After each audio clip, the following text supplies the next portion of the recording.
salang tayo. Inbreed natin si Maharlika yung sa color project natin na dominant opal, yan yung anak niya yan.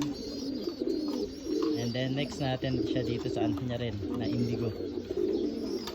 Ayan, so mga inbreed na yan, mga anak niya na yan, ibabalik na natin sa kanya.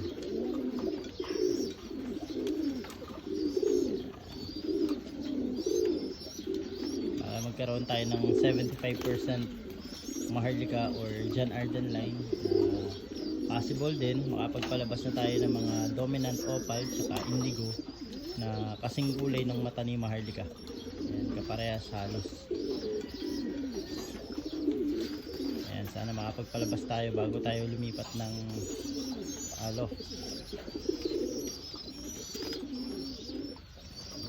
Nahin ko muna isalang to si opal kasi mas maganda na kondisyon nila.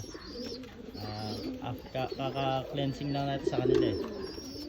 Mas mabilis naka-recover ito, tsaka mas maganda yung katawan niya compared dito kay indigo.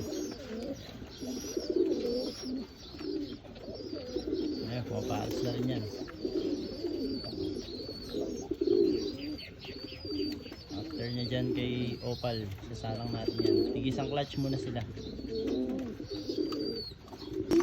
Ito, another dominant opal and indigo pairing. Ayan.